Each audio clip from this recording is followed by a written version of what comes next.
I'm Brad Sugars, and I'm going to be quick. I know you need more time, so let me do this as fast as I possibly can. You see, time management is a misnomer. There is no such thing as time management. The clock keeps going no matter what. There is self-management. How do you manage yourself?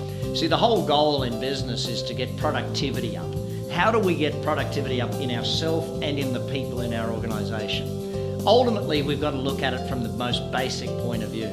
How are we measuring what needs to be done? Where are we managing what needs to be done? Because you cannot manage what you do not measure, and it's not more complex than that. So if we want our time to get there, let's start with the most basic thing. First and foremost, you need to do a time log over the next 2 weeks, okay? Where is your time actually going? Where is it going? What are you doing with your time every single day? How much time is taken up in management? How much is taken up with customers? Where is the time every single day going? Keep a log of it, keep a note of it, whether you use your phone to do it or a piece of paper, it doesn't matter. Then what we got to do is take the top 5 things where you're investing a lot of your time, and we got to work out how can we systematize that, how can we delegate that, how can we train someone else to do it. You see, if I can be really blunt, a lot of business owners don't have any time because they're not willing to let go of the tasks in their business.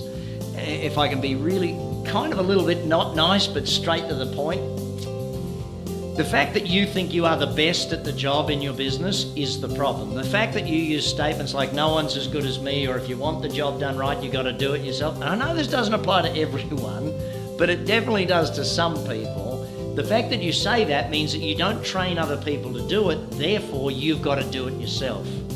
Ultimately, when I meet with business owners who are struggling for time, it's because they're reactive in their management, they're reactive in training people. And thus, they have to do all of the work themselves. Now, if I can be even more, I'll tell you a little bit of my story. See, when I first started in business, I actually thought that the goal was for me to be busy. I actually thought that the job of the business was to keep me busy. And if I was busy, I was doing it right.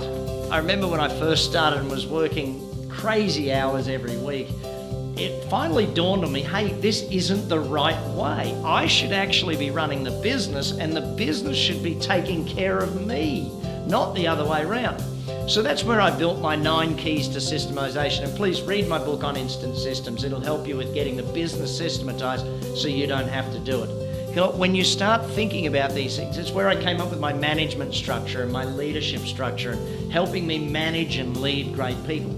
See, time management for you comes down to making a decision around what tasks am I going to stop, what tasks do I need to do more of, and what tasks do I need to start. Usually success in time management doesn't come down to the second two, what do I need to start, what do I need to do more of. Usually it comes down to that first one, what do I need to stop doing? What are the 5 or 6 things that I am doing right now that I need to stop so that I can allocate my time to more productive, proactive things? And if I could be really blunt by showing you a simple example of this.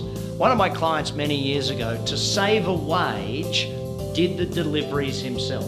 Now, you might like to make this note. Saving a wage is costing me a fortune, okay? In this particular case, he was saving himself $50 a day to go and do the deliveries himself. But here's the thing, when he was actually on the phone selling, he was making an extra $100 to $200 an hour in the business. So he was forgoing $500 in sales to save $50 in doing the deliveries himself. One last story on time. I had a young lady who was a friend of my wife's who came to me for business help, and she said, Brad, it doesn't seem fair. You see, I work harder than anyone else. I do more hours than everyone else, and yet some weeks my staff take home more money than I do. In fact, many weeks I've got at least 1 or 2 people who I pay more than I take home. Some weeks I don't take home any money and they take home all of the money. It just doesn't seem fair because I work the longest hours of everyone. And I said, well, hang on a second, let's be clear. Are you doing owner's work or employee's work? She said, what do you mean? I said, well, what do you do all day, every day? She said, well, I cut hair.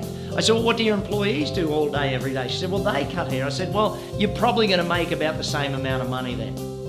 You see, there's a difference between owner's work, work that pays you back long term, and employee's work, work that you do it once and it pays you back one time.